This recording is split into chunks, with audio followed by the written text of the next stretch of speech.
ایسے باغیچے، ایسے باغات، ایسے نغمے، ایسے سر، ایسے ساز، ایسی آواز. جنت میں موسیقی کی محفل ہے بھائی. جنت کا موسیقار جنت کی ہوا ہے. دھن بنانے والا موسیقار جنت میں ہوا، اس ہوا کا نام ہے مثیرہ. مثیرہ. اور جنت کے سازندے، ساز بجانے والے وہ کون ہیں؟ وہ درخت ہیں. ساری جنت کے درخت وہ سازندے ہیں، اور ہوا موسیقار ہے. اور گلوکار کون ہے؟ پہلے نمبر پر جنت کے حوریں ہیں. جب وہ گائیں گی تو 70 برس گاتی چلی جائیں گی، سننے والوں کو ہوش بھول جائیں گے. اللہ تعالیٰ کہیں گے اب اس سے اچھا سنو. کہیں گے وہ کیا ہے؟ کہ سناتا ہوں. اللہ داؤد علیہ السلام کو بلا کر کہے گا میرے بندوں کو سنا. داؤدی آواز ہوگی، جنت کا ساز ہوگا، ہوا کا کی بنائی ہوئی دھن ہوگی. یہ ساز، یہ آواز، یہ دھن مل کر وہ سما پیدا کریں گے کہ جنت والوں کو اپنا آپ بھول جائے گا. پھر اللہ فرمائیں گا اب اس سے بھی اعلیٰ سنو. اس سے اعلیٰ کیا ہے؟ کہ وہ میرا محبوب ہے. یا حبیبی یا محمد، میرے محبوب آؤ ممبر پہ بیٹھو تو سنا. پھر اللہ کے محبوب کی آواز ہوگی، جنت کا ساز ہوگا، اور ہوا کی بنائی ہوئی دھن ہوگی. یہ ساز، یہ آواز مل کر ایسا سما پیدا کریں گے کہ خود جنت بھی وجود میں آ جائے گی. پھر اللہ فرمائیں گا اب اس سے بھی اعلیٰ سنو. کہیں گے یا اللہ اس سے اعلیٰ کیا ہے؟ کہ اس سے اعلیٰ تمہارا رب ہے جو خود تمہیں سنائے گا. پھر اللہ پردے ہٹا دے گا، سامنے آ جائے گا. نظریں دیدار سے سیراب ہوں گی، کان آواز سے، اور روح اس کے قرب سے. یوسف کو بنانے والا خود کیسا حسین ہوگا، جنت کا بنانے والا خود کیسا حسین ہوگا، داؤد کو آواز دینے والا خود کیسا حسین ہوگا، محمد مصطفیٰ صلی اللہ علیہ وسلم کو آواز دینے والا، جنت کی حوروں کو حسن دینے والا، ان کو آواز دینے والا، ان کو نغمہ دینے والا، ان کو سر دینے والا. اپنی ذات میں کیا آواز ہوگی، کیا سر ہوگا، کیا شکل ہوگی، کیا اس کا وجود ہوگا. جب اللہ پردے ہٹائے گا اور سامنے آئے گا اور پہلا بولے گا مرحبا بالصادقین، مرحبا میرے سچے بندے. معلوم ہوا جنت جھوٹے کا ٹھکانہ نہیں ہے، جھوٹا جنت میں نہیں جا سکتا. مرحبا بالطائعین، مرحبا میرے فرما بردار بندے. پتہ چلا کہ نافرمانوں کے لیے جنت میں جگہ کوئی نہیں ہے. میرے بھائیو یہ بن رہی ہے، دنیا بن چکی، وہ ابھی تک بن رہی، سجائی جا رہی، مہکائی جا رہی، اور چمکائی جا رہی، دمکائی جا رہی. اس کی چمک، اس کی دمک، اس کی مہک نہ پوچھو وہ کیا ہے. نہ کوئی بتا سکتا ہے، نہ کوئی دیکھ سکتا ہے، اور نہ کوئی دیکھنے کی تاب رکھتا ہے. دیکھے گا تو کلیجے پھٹ جائیں گے، آنکھیں چندیا جائیں گی. صرف اللہ نے اپنے محبوب کو طاقت بخشی کہ اپنی آنکھوں سے دیکھ کر آئے. پھر آنکھوں دیکھا حال بتایا. میں اسی کی بات آپ کو سنا رہا ہوں، اسی کا حال آپ کو بتایا ہوا حال آپ کو بتا رہا ہوں. یہ وہ زندگی ہے جس کو اللہ نے بنا کر اس کی دعوت دی. موسیٰ علیہ السلام کو دکھایا گا، دیکھ لیا میرے بندے کا ٹھکانہ. موسیٰ علیہ السلام نے کہا یا اللہ مجھے تیری عزت و جلال کی قسم، اگر مسلمان کے ہاتھ کٹے ہوئے ہوں، پاؤں کٹے ہوئے ہوں، ناک کے بل زمین پر گھسٹتا جا رہا ہو اور قیامت تک گھسٹتا سے سکتا چلا جائے اور مر کے جنت میں چلا جائے تو اس نے کوئی دکھ نہیں دیکھا. ہاں بھائی، دنیا آنی جانی چیز ہے، اللہ کا راضی ہو جانا معراج ہے. اللہ کو ساتھ لینے کے لیے ایک زندگی ہے، وہ زندگی نافذ نہیں ہوتی. کوئی چھو منتر نہیں ہے، کوئی مشین نہیں ہے جیسے بھائی ادھر میلا کپڑا ڈالا تھوڑے دیر بعد نکالو تو صاف ہو گیا. اسلام میں کوئی ایسا چھو منتر، کوئی مشین نہیں. ادھر سے ڈاکو نکالا، ادھر سے جنید بغدادی نکال لیا. ایسا منتر دنیا میں کوئی نہیں ہے. یہ منتر کسی کے پاس کوئی نہیں ہے، ورنہ نبیوں کو پتھر نہ کھانے پڑتے، پیٹ پہ پتھر نہ باندھنے پڑتے، دانت نہ توڑوانے پڑتے، گھر سے بے گھر نہ ہونا پڑتا، در سے بے در نہ ہونا پڑتا، اور اپنے سینے کو زخمی نہ کروانا پڑتا. یہ پھونک مارنے سے نہیں ہوتا، یہ خالی نظر سے نہیں ہوتا. اس کے لیے جان کو جوکھوں میں ڈالنا ہوتا ہے، مشقتوں میں ڈالنا ہوتا ہے. حضرت محمد صلی اللہ علیہ وسلم ایک محنت لائے جو 1.25 لاکھ نبیوں کی محنت کا کمال، 1.25 لاکھ نبیوں کی محنت کا تتمہ، 1.25 لاکھ نبیوں کی محنت کی انتہا. دعوت الی اللہ، قل هذه سبیلی ادعو الی اللہ، قل هذه سبیلی ادعو الی اللہ. کہہ دو یہ میرا راستہ ہے، میں اللہ کی طرف بلاتا ہوں، میں اللہ کی طرف بلاتا ہوں. یہ محنت لے کر آئے. یہ محنت اپنی ذات میں کیسی عظیم الشان ہے کہ اللہ تعالیٰ نے اپنے نبی کو کہا تم فخر سے کو. جیسے آدمی کہتا ہے یہ میری گاڑی، کہتا ہے یہ میرا بنگلہ، کہتا ہے یہ میری فیکٹری، کہتا ہے یہ میری مل، وہ کہتا ہے یہ میرا بیٹا ڈاکٹر، یہ میرا بیٹا پروفیسر، یہ میرا بیٹا وائس چانسلر، یہ میرا بڑا لمبا چوڑا ہے صدارتی محل. فخر ہوتا ہے، قدرتی ہوتا ہے. اللہ ہمارے نبی سے کہہ رہا تو بھی تو فخر کر، تو بھی تو عزت اور بلندی سے بول، قل کہو، ہذہ سبیلی، یہ میرا راستہ، نہ میری کوئی مل، نہ فیکٹری، نہ کارخانہ، نہ بلڈنگ، ہذہ سبیلی، یہ ہے میرا راستہ۔ اس میں لہجے میں فخر ہے، فخر ہے۔ اب تو قرآن کا سادہ پیغام سمجھ میں نہیں آتا، لہجے کون سمجھے گا بھائی، لہجے کون سمجھے گا؟ پی ایچ ڈی ڈاکٹر ہے، ایک سطر ترجمہ قرآن کا نہیں آتا، کہاں بیٹھ کے روئیں، کس کے سامنے گلا کریں؟ جب امت اتنی نا آشنا ہو اللہ کے پیغام سے تو پھر کھڈوں میں نہیں گرے گی تو اور کیا ہوگا؟ میرے نبی کہو، ہذہ سبیلی، یہ میرا راستہ ہے، کیا؟ ادعو الی اللہ، میں اللہ کی طرف بلاتا ہوں، علی بصیرۃ، زادرہ کیا ہے اس راستے میں چلنے کا؟ یقین، تقوی، بصیرت۔ آپ اکیلے ہیں یا رسول اللہ؟ نہیں، انا، میں بھی ہوں، ومن اتبعنی، جو میرا کلمہ پڑھتے ہیں ان کا کام بھی دعوت الی اللہ ہے، ان کا کام بھی تبلیغ ہے۔ اس امت کو اللہ نے 4 خطاب دیے ہیں قرآن میں، اس امت کو قرآن میں اللہ نے 4 خطاب دیے ہیں۔ وَكَذَلِكَ جَعَلْنَاكُمْ أُمَّةً وَسَطًا، یہ پہلا خطاب ہے۔ كُنْتُمْ خَيْرَ أُمَّةٍ أُخْرِجَتْ لِلنَّاسِ، یہ اللہ تعالیٰ نے دوسرا خطاب دیا ہے، اخرجت للناس خیر امت، کنتم خیر امت، یہ اللہ تعالیٰ نے ان کو دوسرا خطاب دیا ہے۔ هو اجتباکم، یہ تیسرا خطاب دیا ہے۔ لتکونوا شہداء علی الناس، یہ چوتھا خطاب دیا ہے۔ تم امت وسط، تم خیر امت، تمہیں میں نے چنا، اور تم شہداء، شہداء سے مراد کیا؟ گواہ، تم گواہ ہو، تم گواہ ہو۔ ہمیں 4 بڑے عظیم الشان سٹار لگائے گئے ہیں، سٹار ہیں، وہ 4 سٹار والا فل جنرل ہوتا ہے نا، تو اللہ نے ہمیں فل جنرل بنایا ہے، ہمارا ریڈی والا فل جنرل ہے۔ اور فوج کا جنرل تو کوئی کی بنتا ہے، وہ بھی بیچارہ 3 سال کے بعد ریٹائر ہو جاتا ہے، پھر جوتیاں چٹکھاتا پھرتا ہے۔ جاؤ پنڈی میں دیکھو، اتنے جرنیل ریٹائر پڑے ہیں کہ جتنا مرضی اچار ڈال لو ختم ہی نہیں ہوتا، اس پر بھی یہ سٹار نہیں اترتے۔ ایسا ریڑی والا، کلفے والا، کلفی والا، سبزی والا، تیل والا، جوتے والا، موچی نائی ترخان، اس کو بھی اللہ نے 4 سٹار لگائے ہیں۔ امتن وسطا، یہ بہت کا تم بیچ کی امت، وسط، وسط۔ ایک مثال سے سمجھو کہ ہماری کیا اہمیت ہے اس کائنات میں۔ اللہ نے یہاں امتن وسطا کیا کرنا، زمین آسمان کو ایک چکی سے تشبیہ دی ہے، اور ہمیں بیچ کے کیل سے تشبیہ دی ہے۔ چکی کے 2 پارٹ، بیچ میں کیل، یہ کیل اگر سیدھا ہے تو چکی گھومے گی، اگر یہ کیل ٹیڑھا ہو جائے تو چکی ٹیڑھی چلے گی۔ اب آٹا نہیں پسے گا، روڈ بھی نکل جائے گا، دانے بھی نکل جائیں گے، کچرا بھی نکل جائے گا، تھوڑا سا آٹا بھی نکل جائے گا۔ اور اگر یہ کیل نکل جائے تو دونوں پارٹ آپس میں مل کر کام ٹھپ ہو جائے گا۔ تو جیسے 2 پارٹ میں کیل مرکزی کردار ادا کرتا ہے اس کے قائم رہنے میں، اس کے چلنے میں، اس کے نتیجہ دینے میں، زمین آسمان کی چکی میں اے میرے محبوب کی امت تم بیچ کے کیل ہو۔ یہ باطل والے بڑے بے وقوف جو مسلمانوں کو مٹانا چاہتے ہیں، پاگلوں کو یہ نہیں پتا ہم مٹ گئے تو ان کو 1 منٹ نہیں لگے گا برباد ہونے میں، اللہ سب پہ رندہ پھیر دے گا۔ کسی ایک مسلمان کے ہوتے ہوئے قیامت نہیں آ سکتی۔ لا تقوم الساعة حتى لا يقال اللہ اللہ، جب تک کوئی اللہ کہنے والا ایک انسان بھی موجود ہے قیامت نہیں آ سکتی، قیامت نہیں آ سکتی۔ ہماری برکت سے تو کافر کھا رہا، ہماری برکت سے ہندو، دہریہ، مشرق، یہودی، عیسائی کھا رہا، ہم نہیں ہوں گے تو یہ بھی نہ ہوں گے، اور ہمیں بڑے نادان بے وقوف ہیں، ہم پر تو کائنات اللہ نے چلائی ہوئی ہے۔ امتن وسطا، اب اگر ہم ٹیڑھے ہو جائیں گے، ٹیڑھے ہو جائیں گے تو زمین آسمان کی گردش ٹیڑھی ہو جائے گی۔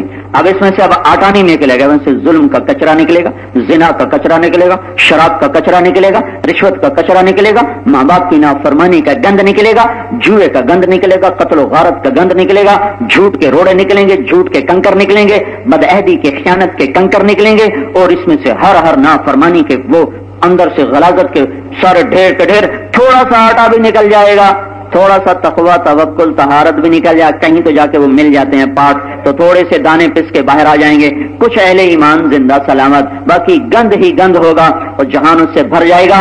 تو جب یہ نکل جائیں گے تو پھر کیا ہوگا، زمین آسمان کی چکی آپس میں مل کر اذا السماء انفطرت، وَإِذَا الْكَوَاكِبُ انتَثَرَتْ وَإِذَا الْبِحَارُ فُجِّرَتْ وَإِذَا الْقُبُورُ بُعْثِرَتْ اور اذا الشمس كُوِّرَتْ وَإِذَا النُّجُومُ انكدرت وَإِذَا الْجِبَالُ سُيِّرَتْ وَإِذَا الْعِشَارُ عُطِّلَتْ وَإِذَا الْوُحُوشُ حُشِرَتْ کا سما پیش کرے گی.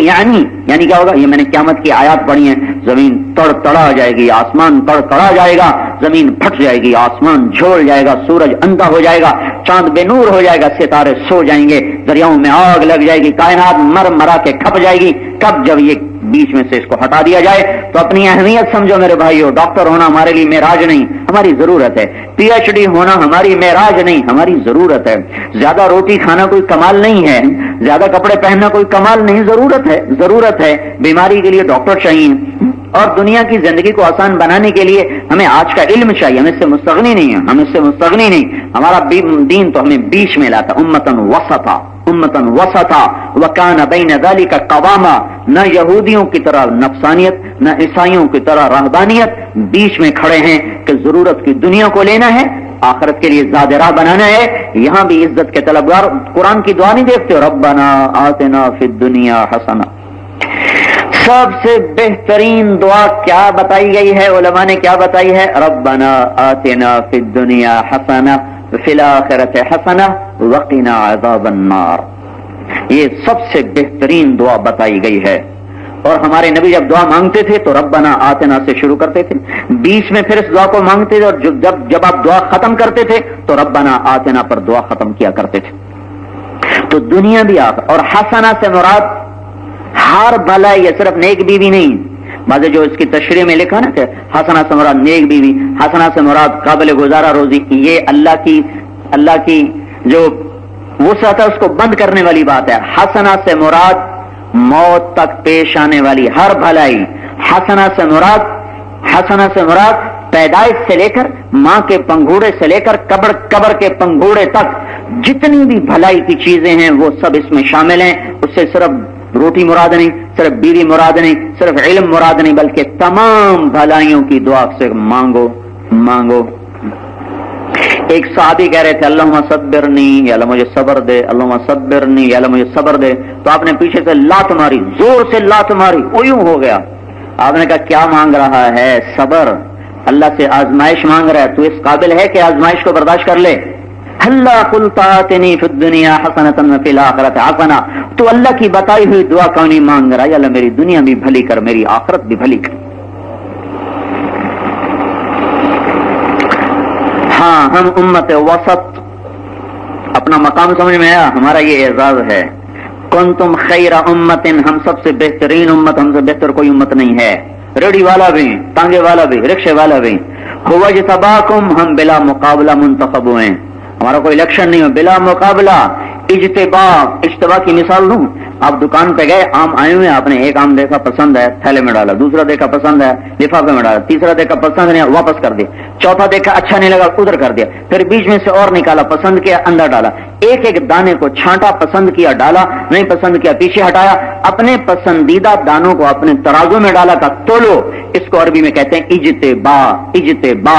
پتہ بھی ہے ہمارے تمہارے ساتھ کیا ہو گیا. اللہ یہ مثال دے رہا ہوں، اللہ اس سے پاک ہے، بلند و بالا ہے. مثال سمجھنے سمجھانے کے لیے ہوتی ہے. گویا اس لفظ میں یوں بتا رہا ہے کہ اللہ تعالیٰ نے آدم علیہ السلام کی اولاد کی نسل کی روحوں کو سامنے کھڑا کیا. ایک ایک روح کو اٹھایا، دیکھا، سر سے پاؤں تک پرکھا. جو پسند ہے اسے اپنے محبوب کی امت میں ڈال دیا، جو پسند نہیں آیا اسے دوسری امت میں ڈال دیا. جو پسند آیا ہاں ادھر ادھر. هو اجتباکم، ہمارے عرب و عجم، ہمارے مرد و عورت، ہمارے امیرن غریب و غریبن، کوڑی و حسین، بادشاہ و فقیر، ادنا و اعلیٰ، مہتر و کہتر. هو اجتباکم، ہم نے تمہیں چن لیا، ہم نے تمہیں چھانٹ لیا، پسند کیا اور ڈال دیا. اس لیے علماء کہتے ہیں کسی برے سے برے بد کردار مسلمان کو بھی حقیر نہ سمجھو کہ یہ کبیرہ گناہ ہے. سمجھو، مسلمان کو حقیر سمجھنا کبیرہ گناہ ہے. بحسب امرئ من الشر ان يحقر اخاه المسلم، کسی مسلمان کو حقیر سمجھنا یہ تمہاری اپنی حقارت کے لیے کافی ہے، تمہاری اپنی گمراہی کے لیے کافی ہے، تمہارے اپنے شر کے لیے کافی ہے کہ تم اوروں کو حقیر سمجھتے ہو.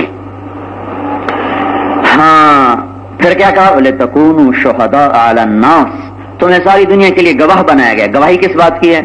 پوری دنیا میں ایک مقدمہ چلا رہا ہے بڑا لمبا آدم علیہ السلام سے چلا آ رہا ہے. دعویٰ دائر کیا نبیوں نے لا الہ الا اللہ.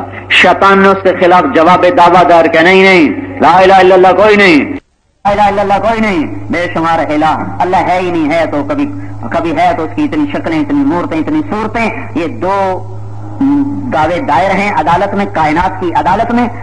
اللہ کی طرف سے دعویٰ ہے لا الہ الا اللہ، شیطان کی طرف سے دعویٰ ہے کہ نہیں کوئی لا الہ الا اللہ کوئی نہیں.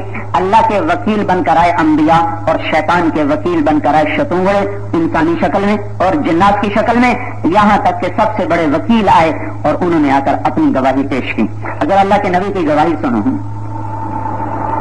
اللہم انی اشہدک وکفی بک شہیدا، اللہ اکبر، فإني أعهد إليك في هذه الحياة الدنيا وأشهدك وكفى بك شهيدا أنك أنت الله لا إله إلا أنت وحدك لا شريك لك الملك ولك الحمد وأنت على كل شيء قدير وأن محمدا عبدك ورسولك وأشهد أن وعدك حق ولقاءك حق والجنة حق والساعة آتية لا ريب فيها وأنك تبعث من في القبور. یہ اللہ کے نبی کی گواہی ہے اس مقدمے میں، اللہ کے حق میں، اللہ کی تائید میں، کہ میں گواہی دیتا ہوں کہ اللہ ایک ہے، وحدہ لا شریک ہے، ملک کا مالک، طاقت کا مالک، قدرت کا مالک، ہر چیز کا قادر، اور میں اس کا رسول ہوں. خود اپنے اوپر ایمان لانا بھی ہمارے نبی پہ فرض تھا کہ میں اللہ کا رسول ہوں. میں گواہی دیتا ہوں یا اللہ میں تیرا رسول ہوں. میں گواہی دیتا ہوں یا اللہ جنت حق ہے، دوزخ حق ہے، آخرت حق ہے، حساب حق ہے، اور تم ہمیں مار کے زندہ کرے گا. تو یہ گواہی، اس کے پیچھے امت محمد گواہ بن کے آئی. یہ سارے وکیل ہیں جو اپنے اپنے بیانات دے رہے ہیں، دلائل دے رہے ہیں. دلائل مکمل ہو گئے، اب گواہوں کی ضرورت پڑی تو گواہی کے لیے امت محمد کو پکارا گیا.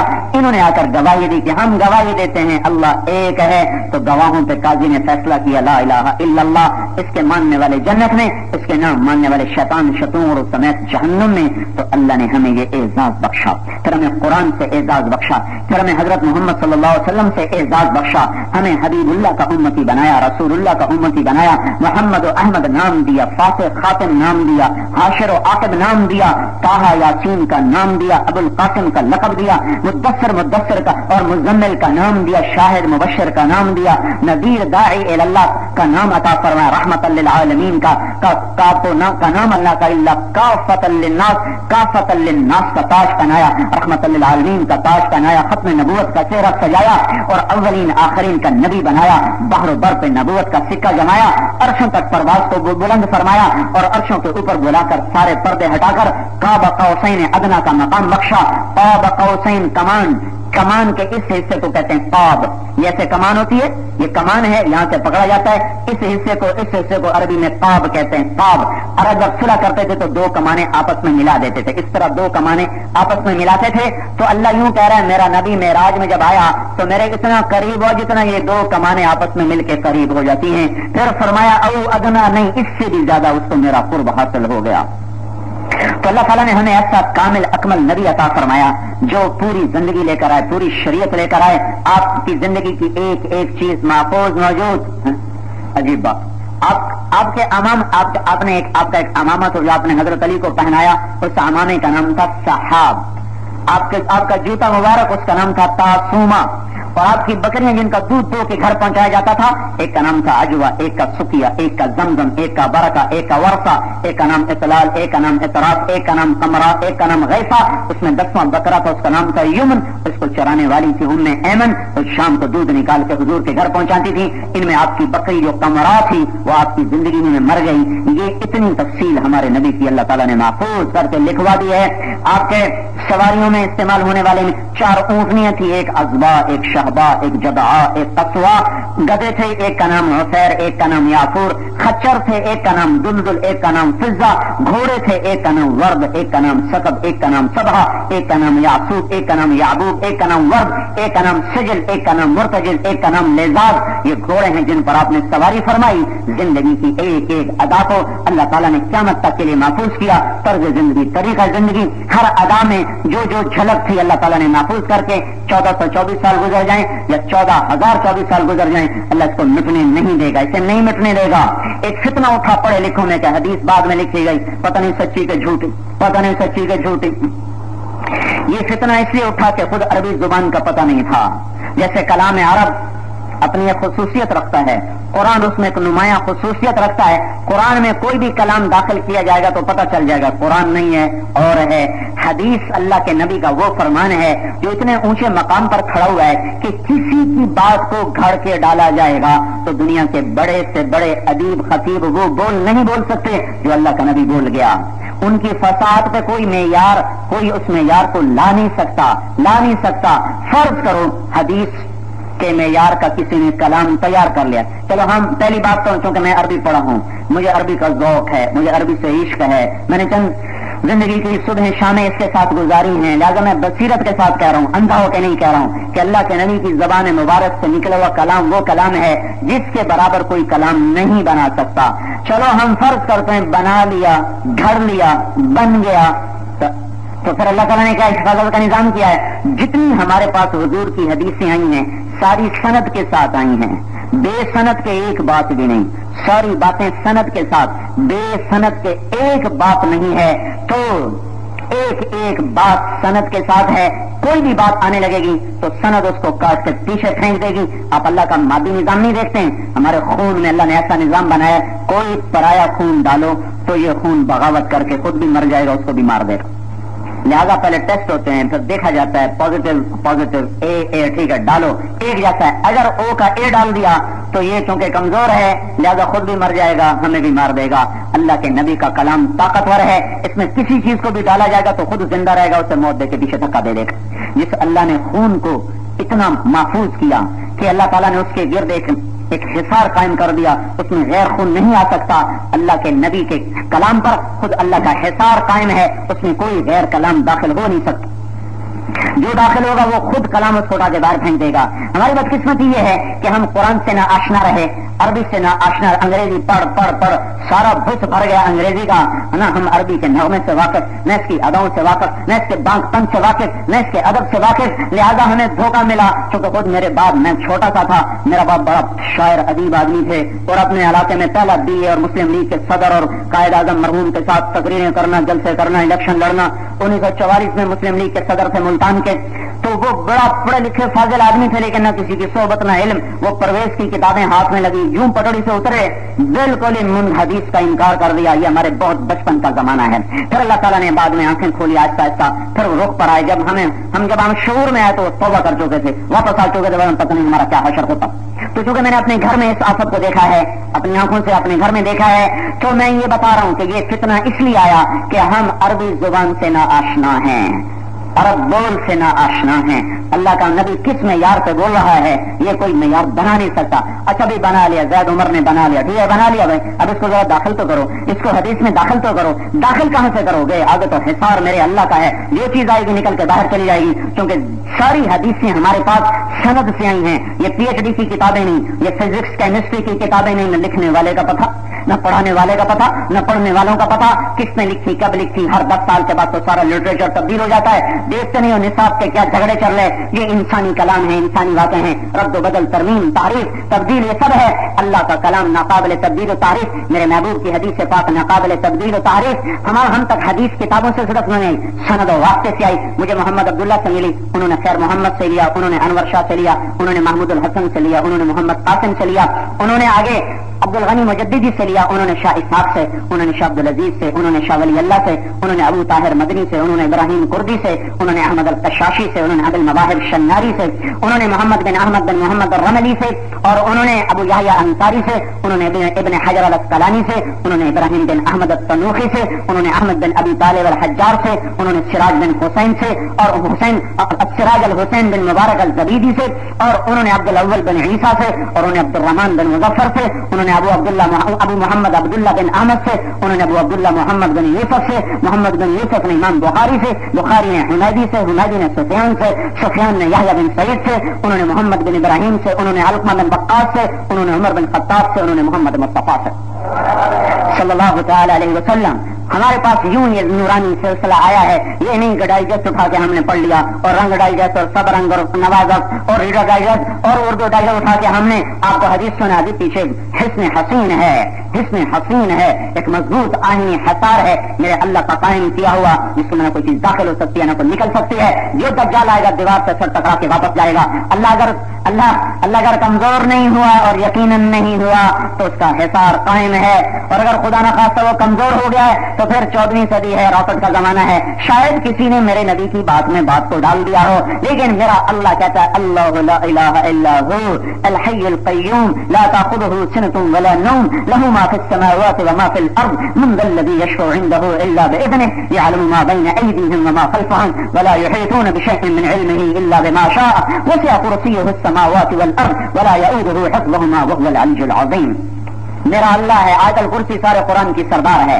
یوں حدیث میں آتا ہے سارے قرآن، سارے آسمانی کلاموں کا سردار قرآن، قرآن کی سردار سورۃ بقرہ، سورہ بقرہ کی سردار آیت الکرسی ہے جو اللہ اللہ بولتی ہے، اللہ اللہ اللہ اللہ اللہ اللہ اللہ سے شروع ہو کر العلی العظیم پر ختم ہو رہی ہے. اس میں 17 دفعہ اللہ کا نام آتا ہے، 17 دفعہ اللہ کا نام آتا ہے. اشاروں کو گن کر، صرف اللہ نام نہیں، اشاروں اور ضمائر کو گن کر 17 دفعہ اللہ اللہ اللہ اللہ.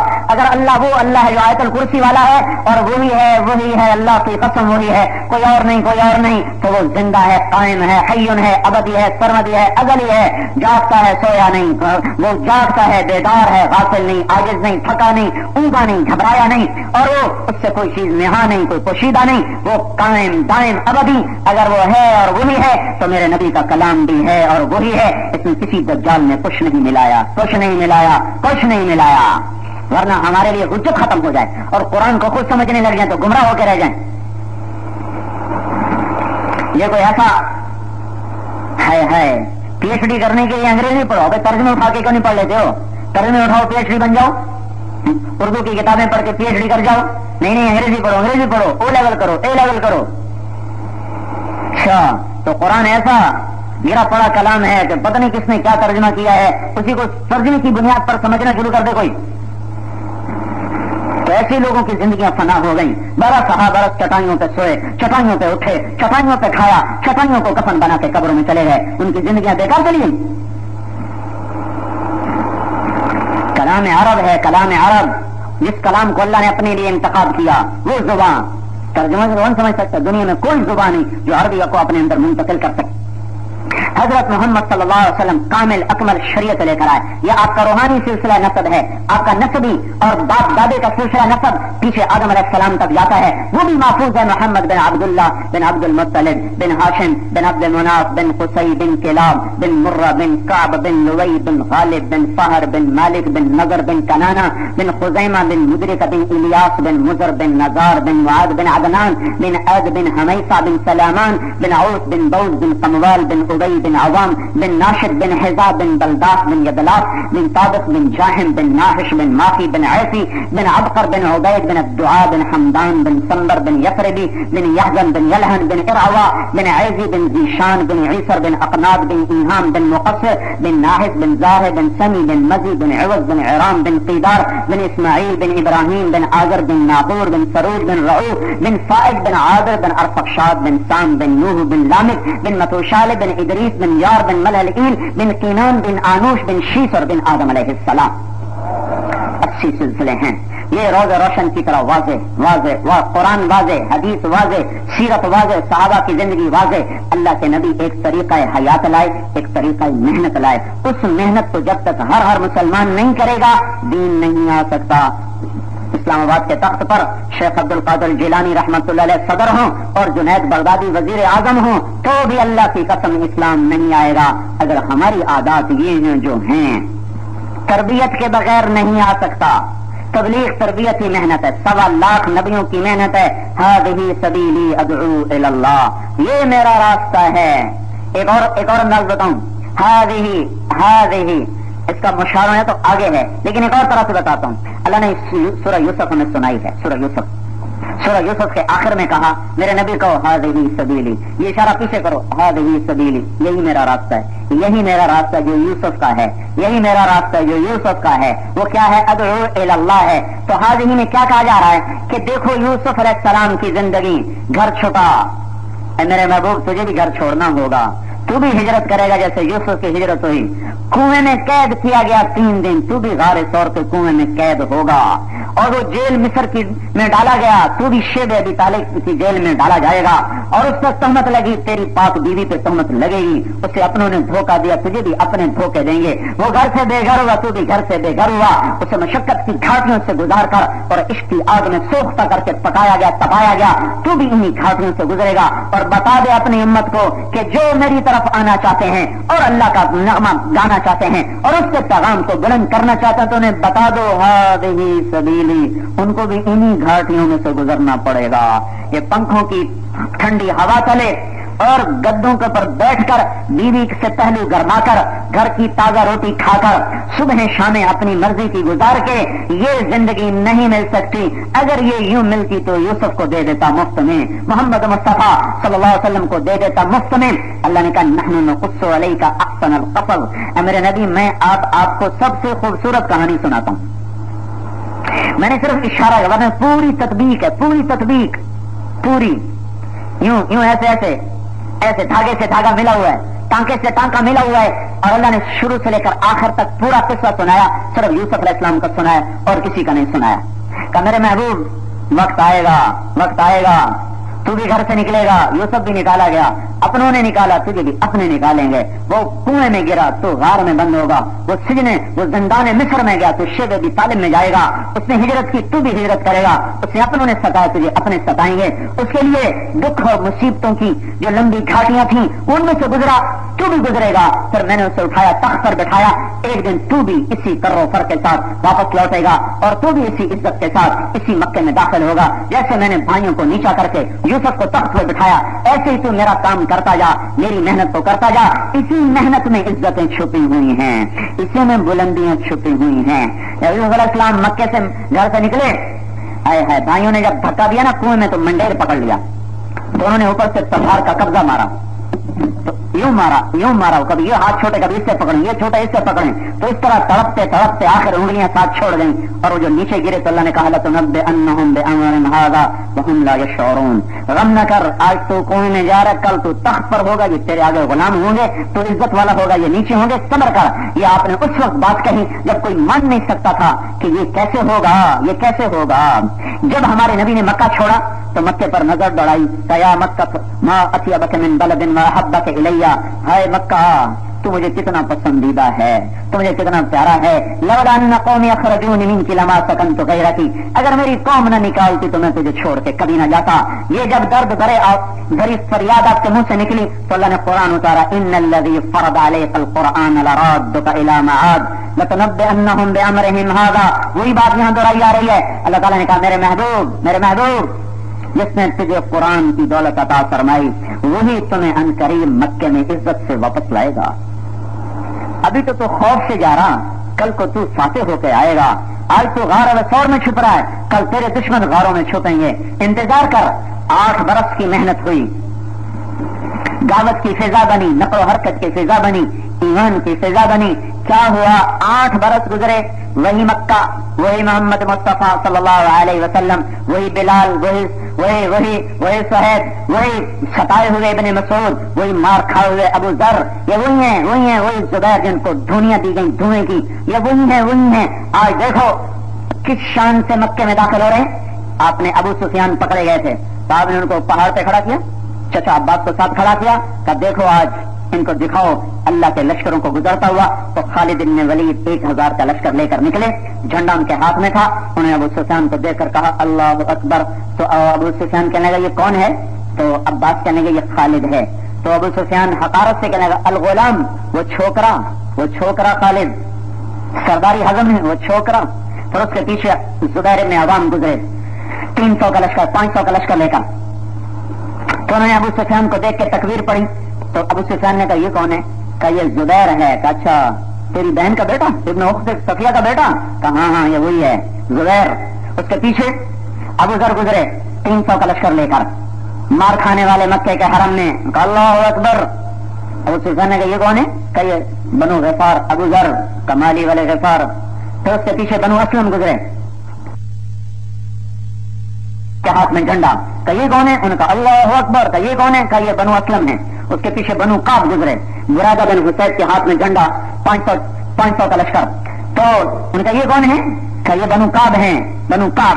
اس کے پیچھے مزینہ گزرے, نعمان بن مقرن مزنی کے ہاتھ میں جھنڈا, اور ان کا اللہ اکبر 1000 کا لشکر. کا یہ کون ہے؟ کہ یہ بنو مزینہ ہے, مزینہ. اس کے پیچھے جوہینہ گزرے, معبد خالد بن معبد جوہنی کے ہاتھ میں جھنڈا, 800 کا لشکر. ان کا اللہ اکبر. کہ یہ کون ہے؟ کہ یہ جوہینہ ہے. اس کے پیچھے بنو بکر گزرے, 200 کا لشکر, ابو واقد اللیثی کے ہاتھ میں جھنڈا. کہ یہ کون ہے؟ کہ یہ بنو بکر ہیں. کا بہت چلے بنی بکر ہیں, بیڑا غرق ہو بنو بکر کا جنہوں نے ہمیں برباد کر دیا. اس کے پیچھے پورا قصہ ہے, اب اس سے سنانے کا وقت نہیں. دوست نے گالی دی ہے بنو بکر کو, اس کے پیچھے قصہ ہے.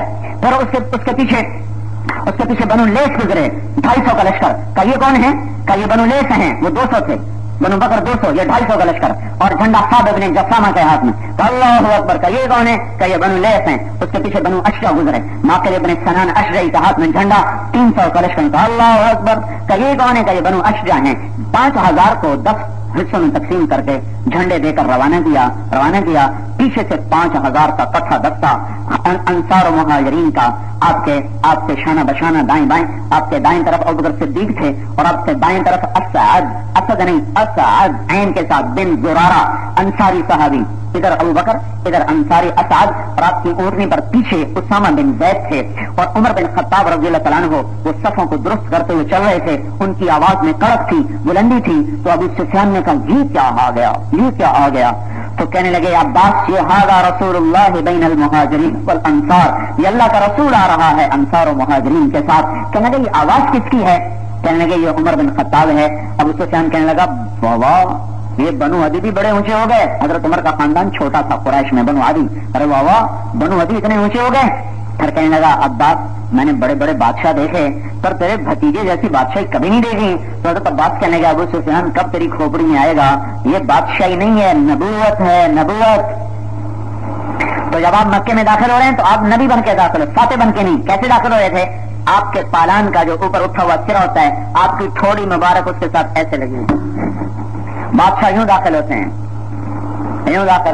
ہمارا نبی داخل ہوا تو آپ تھوڑی مبارک یہاں تھے, اور زبان پہ اپنی نفی تھی, لا الہ الا اللہ وحدہ, ایک اکیلا میرا اللہ, نصر عبدہ, اسی نے اپنے بندے کی مدد کی. انجز وعدہ, آج وعدہ پورا کر دیا. لرادک الی معاد, تجھے مکے لاؤں گا غم نہ کر. یوسف, تجھے کنویں سے نکال کے تخت پہ بٹھاؤں گا غم نہ کر. میرے محبوب, تجھے مکے لاؤں گا. انجز وعدہ, وعدہ پورا کر دیا. وہزم الاحزاب وحدہ, اور آج اس نے لشکروں کو شکست دے دی اپنی نفی اور یوں تھوڑی لگی ہوئی. کبھی ایسے ابوبکر سے بات کریں, کبھی ایسے اسد بن زرارہ سے بات کریں. اور جھنڈا تھا حضرت سعد بن عبادہ کے پاس, وہ انصار کے بڑے سردار. جب وہ گزرے نا تو ابو سفیان کو دیکھ کر کہنے لگے اللہ اکبر, الیوم یوم الملحمہ, الیوم تستحل الحرمہ.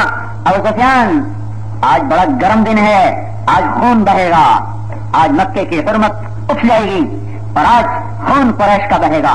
تو ابو سفیان سعد کو تو پہچانتا تھا, وہ کہنے لگا ابو عباس یہ کیا کہہ رہا ہے, کیا آج خون بہے گا؟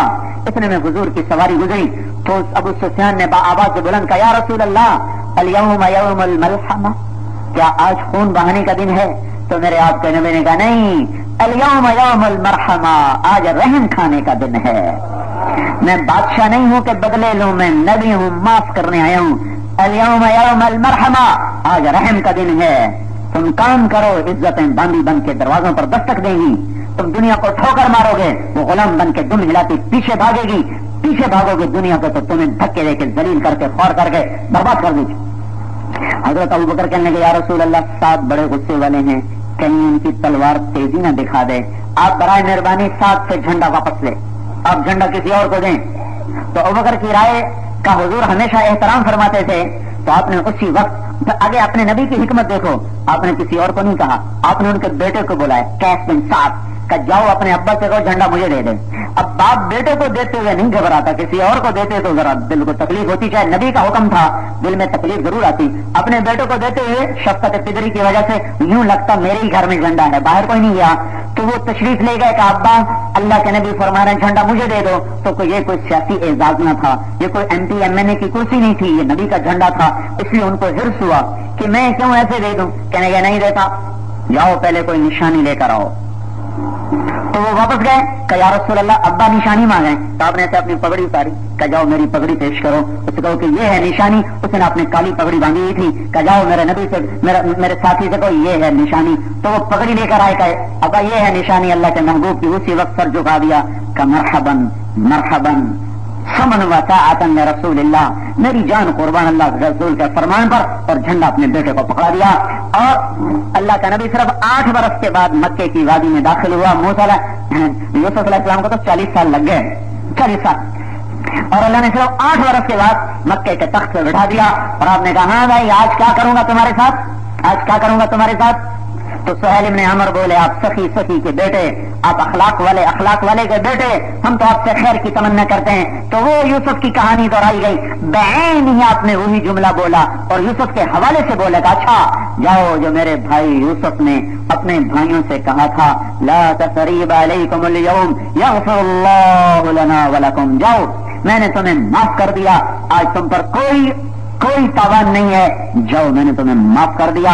وہ یوسف کی کہانی آج دہرائی گئی. وجاء اخوۃ یوسف کے بھائی بھی آئے. یوسف تخت پر نقاب پوش ہوتے تھے، چہرہ ڈھک کے رکھتے تھے اور وہ آج بھی کر رہے جینا ببضاعۃ مزجاۃ فاوفِ لنا الکیل وتصدق علینا ان اللہ یجزی المتصدقین. اللہ کا واسطہ کمزور ہیں، غریب ہیں، تھوڑے سے پیسے لائے ہیں، اسی پہ غلہ دے دو، تیری بڑی مہربانی. جب بنیامین کو روک لیا تھا تو یعقوب علیہ السلام کو بڑا صدمہ ہوا. تو انہوں نے خط لکھا تھا یوسف کے نام. ان کو کیا پتا کہ آگے بیٹا بیٹھا ہوا ہے.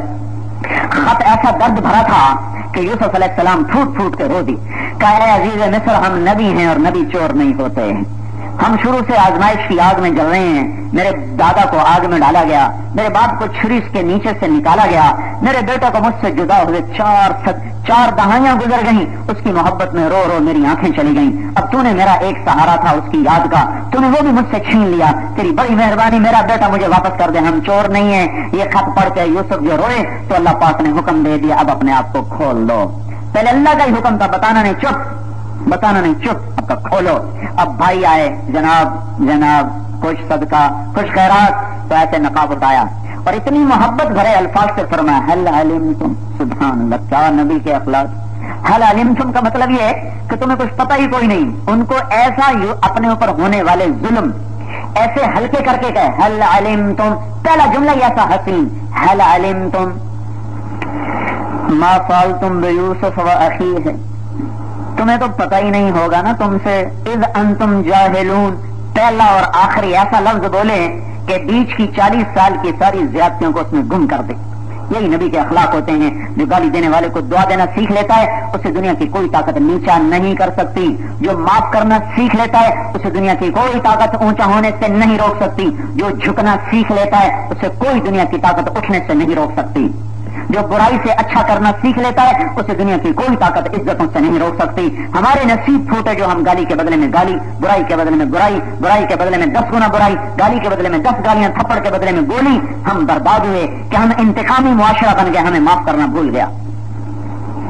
نقاب اٹھایا هل علمتم ما فعلتم بیوسف واخیہ اذ انتم جاہلون. پہلے ویسے مسکین بنے کھڑے تھے، جب چہرے کی جھلک پڑی ایسے چکاچوند آنکھیں ہوئی، پھٹی آنکھوں سے دیکھا، ایک دم سب کے منہ سے حیرت اور خوف. مطلب میں قربان جاؤں اپنے مولا اپنے رب پر. ایک جملے میں کیا کیا کہانیاں سمو دی، کیا کیا انداز، سوال بھی ہے، حیرت بھی ہے، استعجاب بھی ہے، خوف بھی ہے اور کچھ امن کی پرچھائی بھی ہے. اتنے عجیب غریب قسم کے متضاد جذبات ایک جملے میں. انک لانت یوسف، بے ساختہ 11 کے 11 انک لانت یوسف، انک لانت یوسف، انک لانت یوسف. انگلیاں اٹھ گئیں، آنکھیں پھٹ گئیں، پتلیاں پھیل گئیں، منہ کھلے کا کھلا. انک لانت یوسف. اوفو کیا خوبصورت لفظ ہیں، ترجمہ ہی نہیں ہو سکتا. تو یوسف تو نہیں،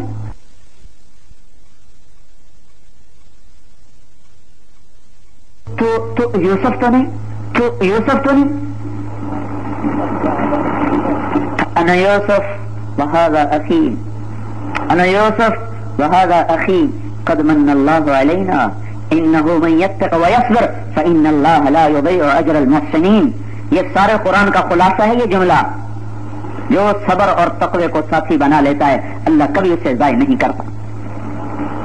آج میرا نبی واپس آ رہا ہے. ہذہ سبیلی، سمجھو ہذہ سبیلی، کہو میرا بھی وہی راستہ ہے جو یوسف کا راستہ تھا. اے میرے محبوب کی امت، سنبھل کے آنا، تبلیغ جان جوکھوں کا کام ہے، لیکن اس کے پیچھے اللہ جو مل جائے گا تو پھر پیچھے کیا رہ گیا؟ جب اللہ ہی مل گیا تو سب کچھ مل گیا. اللہ نہ ملا تو کچھ نہ ملا. صرف اللہ نہیں ملے گا، اللہ دنیا بھی قدموں میں زیر کر کے لائے گا. دنیا میں ٹھوکریں کھاتی تمہارے قدموں میں آئے گی. حضرت عمر رضی اللہ عنہ کے سامنے تخت لایا گیا. کس کا؟ خسرو پرویز کا. کتنا لمبا تھا بھائی؟ کتنا چوڑا تھا؟ 170 گز لمبا، 110 گز چوڑا. اس میں 53، اس میں 1,40,000 چاندی کے کیل تھے جن کا وزن 1200 من تھا، اور اس پہ 1000 سونے کے گیند تھے جن کا وزن 56 من اور 23 سیر تھا. اور اس کا 2.5 من وزنی تاج مدینے کی مسجد میں پڑا ہوا تھا زمین پر. وہ 2.5 من کیسے پہنتا تھا؟ وہ ایک زنجیر سے لٹکا ہوتا تھا، آگے پردہ ہوتا تھا. وہ بدبخت آ کے یوں بیٹھتا، سر اس کے اندر دے دیتا، پھر پردہ اٹھایا جاتا تو لوگ دیکھتے 2.5 من کا تاج اٹھایا وہ سجدے میں گر جاتے. ایک ایسی اس پر پینٹ کیا ہوا تھا کہ بالکل قریب سے پتا چلتا تھا کہ اوپر تار ہے، ورنہ پتہ نہیں چلتا تھا. وہ 2.5 من کا تاج سامنے، 100 خزانے اکھڑ کر مدینے میں ایک قالین لایا گیا جو 1 ایکڑ کے برابر، 1 ایکڑ کی لمبائی چوڑائی کا وہ قالین تھا. اس کا نام تھا باغ و بہار. سونے چاندی کی تاروں سے بنایا گیا تھا، ریشم پخراج سے بنایا گیا تھا، موتی جواہرات سے سجایا گیا تھا. اس کا ایک بالشت. لوگوں نے کہا اس کو یادگار کے طور پہ رکھ لیا جائے. حضرت علی نے فرمایا یہ عیاشی کی یادگار ہے، اسے ٹکڑے ٹکڑے کر دیا جائے. تو اسے ٹکڑے کیا گیا. ایک بالشت 30,000 درہم میں فروخت ہوا. ہاں، صرف یہ نہیں کہ آخرت، صرف یہ نہیں کہ اللہ دنیا بھی دے گا، اللہ آخرت بھی دے گا، پر کام وہ کرو جو اللہ کا نبی بتا رہا ہے. ہذہ سبیلی، آخرت کی کامیابی کے سارے انداز، سارے اسلوب، سارے طریقے دیکھنے میں کچھ نظر نہیں آتا. اور میرے بھائیوں، یہ سارے کفر کی بنیادوں پر ضرب کاری ہے، سارے باطل پر یہ ضرب کاری ہے. کسی کو یہ کہنا اللہ کی مان لے کامیاب ہو جائے گا، اس پر حجت تمام ہوگی. تو حضرت محمد صلی اللہ علیہ وسلم جس محنت کو لے کر آئے، 23 برس میں اس محنت میں نقشہ دکھایا. کتنا خوبصورت انقلاب لائے. 1018 آدمی قتل ہوئے ہیں اور سارا عرب مسلمان ہو گیا. 259 مسلمان شہید ہوئے، 759 کافر قتل ہوئے، 259 مسلمان شہید ہوئے اور سارا جزیرہ عرب مسلمان ہو گیا. صرف 759 کے قتل کے ساتھ سارے جزیرہ عرب کو اسلام میں داخل کر لیا. یہ وہ خوبصورت محنت تھی اللہ کے محبوب کی. جنگیں جو عظیم ہوئی ہے پہلی 1914 میں، اس میں 75 لاکھ اور 35,000 آدمی قتل ہوا. اور جو دوسری جنگ عظیم ہوئی 40 سے 44 تک، اس میں 1 کروڑ آدمی قتل ہوا. جو گنا گیا، جو گنے نہیں گئے پتہ ہی نہیں کتنے، 1 کروڑ آدمی. اور جو سرخ انقلاب آیا 1917 سے لے کر 1917 میں لینن نے کامیابی حاصل کی. 1953 میں اسٹالن مرا ہے، تو 1917 سے 1953 تک 1 کروڑ آدمی ذبح کر دیا گیا اس سرخ انقلاب کے لیے. اور میرا نبی انقلاب لایا 1018 کے لیے. 1018 دے کر سارے دنیا کا رخ پھیر کے رکھ دیا. عرب کے وحشیوں کو رضی اللہ عنہ کا سرٹیفکیٹ اللہ سے دلوا دیا کہ اللہ تعالیٰ نے کہہ دیا کلن وعد اللہ الحسنى. تو میرے بھائیو، یہ تبلیغ وہ محنت ہے، اس میں سب سے پہلی چیز ایمان کا سیکھنا ہے. ایمان ایک ایسی دولت ہے جو میں آپ کے اندر اتار نہیں سکتا، میں اپنے بچوں کے اندر نہیں اتار سکتا، میں گھر بیٹھے خود نہیں لے سکتا. ایمان میں چمک دمک پیدا ہو، یہ پہلی محنت ہے ایمان کا بنانا. ایمان بنے گا تو 3 نشانیاں آئیں گی. 3 نشانیاں. اللہ کے نبی نے فرمایا جب ایمان سے سینہ روشن ہوگا تو 3 نشانیاں پیدا ہوں گی. تو ایک صحابی نے پوچھا یا رسول اللہ وہ کیا نشانیاں ہیں؟ تو آپ نے کہا التجافی عن دار الغرور، دنیا سے دل ہٹ جائے گا. دوسری نشانی والانابۃ الی دار الخلود، جنت کا شوق لگ جائے گا. تیسری نشانی والاستعداد للموت قبل النزول، موت کا غم سوار ہو جائے، مرنے کی تیاری کا فکر سوار ہو جائے گا. 3 نشانیاں دیکھو بھائی، اندر دیکھو بھائی، اندر دیکھو بھائی. اگر ہیں تو ایمان ہے، اور اگر نہیں ہے تو ایمان کمزور ہو چکا ہے، سو چکا ہے، بخار چڑھ گیا ہے، ٹی بی ہو گئی ہے. علاج کرو. نبیوں کی محنت کی پہلی چیز ہے ایمان پر محنت. اللہ نے قرآن کو نبیوں کے قصوں سے سجایا ہے ہمیں اس محنت کا اسلوب سمجھانے کے لیے. اور موسیٰ علیہ السلام کا قصہ سب سے زیادہ سنایا ہے. 28 پاروں میں موسیٰ علیہ السلام کا قصہ ہے. چونکہ موسیٰ علیہ السلام اور ہمارے نبی پاک صلی اللہ علیہ وسلم کی ترتیب محنت میں بڑی مماثلت ہے. تو اللہ تعالیٰ نے پہلی چیز موسیٰ علیہ السلام کو بتائی اننی انا اللہ لا الہ الا انا. اے میرے نبی، اے میرے کلیم، لا الہ الا اللہ کو اپنا وظیفہ بناؤ، لا الہ الا اللہ کو دل میں اتارو، لا الہ الا اللہ کا سبق سیکھو. یہ تبلیغ کا پہلا نمبر ہے، لا الہ الا اللہ. دوسری محنت کیا سمجھائی؟ فاعبدنی، میری عبادت کرو. وَأَقِمِ الصَّلَاةَ لِذِكْرِي، اور عبادت میں سب سے بڑی چیز نماز ہے تو کہا نماز کو قائم کرو. کیسے نماز پڑھو؟ کہ میری یاد میں. کیسی یاد میں؟ جب کہو اللہ اکبر تو پھر صرف تمہیں اللہ یاد آ رہا ہو، تمہیں اور کوئی یاد نہ آئے، ایسی نماز پڑھو. یہ دوسری محنت.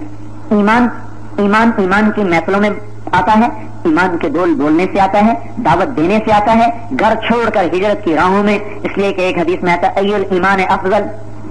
ایک صحابی نے پوچھا یا رسول اللہ سب سے بہترین ایمان کیا ہے؟ تو آپ نے کہا ہجرت. ہجرت سب سے بہترین ایمان ہے کہ ہجرت سے ایمان چمکتا ہے، دمکتا ہے. دوسری چیز نماز ہے. نماز جب زندہ ہوتی ہے، نماز جب زندہ ہوتی ہے، اور کون سی نماز زندہ ہوتی ہے؟ جس میں اللہ اکبر سے لے کر سلام پھیرنے تک اللہ کے سوا کوئی داخل نہ ہو. یہ نماز کیا کرتی ہے؟ تنہا عن الفحشاء والمنکر. یہ نماز بے حیائی اور برائی سے روک دیتی ہے. آج جتنی کوئی کہتا ہے حکومت نے فحاشی پھیلا دی، حکومت کو گالیاں دیتے، حکومت نے فحاشی پھیلا دی، حکومت نے اوریانی پھیلا دی، حکومت نے یہ کر دیا، حکومت نے وہ کر دیا. میں کہتا ہوں نہیں، حکومت نے نہیں کیا.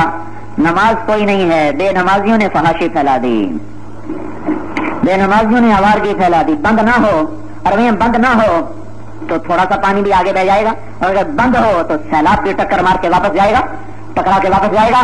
نماز کا بند ٹوٹا ہوا ہے، نماز کا بند ٹوٹا ہوا ہے. اس سے بھی زیادہ ٹیلی ویژن فحش ہو جائے، انٹرنیٹ اس سے بھی زیادہ ننگا ہو جائے، اگر یہ امت نمازی ہوگی تو سارا باطل کا یہ سارا یہ جال تار ہو جائے گا اور یہ وار بیکار جائے گا. پر میں کیا کروں؟ نماز ہی ختم ہو چکی ہے، نماز ہی ختم، بند ٹوٹ گیا، پانی آیا، گھروں میں چلا گیا، دفتروں میں چلا گیا، دکانوں میں چلا گیا، بازاروں میں چلا گیا، ایوانوں میں چلا گیا، عدالتوں میں چلا گیا. بند تو بنایا ہوتا.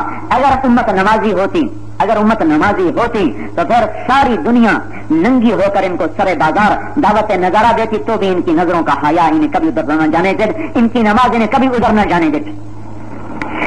ہائے حبیب بن عمیر کو پکڑا گیا، تابعین میں سے بڑا خوبصورت سردار. 10 آدمی پکڑ گئے، 9 قتل ہو گئے. یہ ایک رومی نے کہا مجھے غلام بنانے کے لیے دے دو. انہوں نے بنا لیا، غلام بنا لیا. تو اسے کہنے لگے اگر تو عیسائی ہو جائے تو تمہیں بیٹی نکاح میں دے دوں گا، اپنی جاگیر دے دوں گا. وہ فرمانے لگے سارا جہان دے دے تو بھی عیسائی نہیں ہو سکتا ہوں. تو اس نے کہا، اس نے دوسرا وار کیا ہے، دوسرا جو آج چل گیا ہے کیونکہ نماز کوئی نہیں ہے. میری بات سنو، میں بے حیائی کو میں نے کہاں جوڑا ہے؟ میں نے حکومت کے ساتھ نہیں جوڑا، میں نے بے نماز کے ساتھ، نماز کے نہ ہونے سے جوڑا ہے. ان الصلاۃ تنہی عن الفحشاء والمنکر، اس کا مفہوم مخالف یہ بن رہا ہے. اگر نماز نہ ہوگی تو بے حیائی پھیل جائے گی، فحاشی پھیل جائے گی، برائی پھیل جائے گی. اور اگر نماز ہوگی تو ساری دنیا کے دجال کذاب کٹھے ہو کر ہمیں بے حیا بنانا چاہیں گے اور اپنی عورتوں کو ننگا لے کر آ جائیں گے تو بھی کوئی وار کارگر نہ ہوگا. تو اس نے اپنی لڑکی کو کہا اس سے زنا کرواؤ پھر سب کچھ کر لے گا. تو گھر میں شراب رکھی، کھانا رکھا اور لڑکی کو داخل کیا.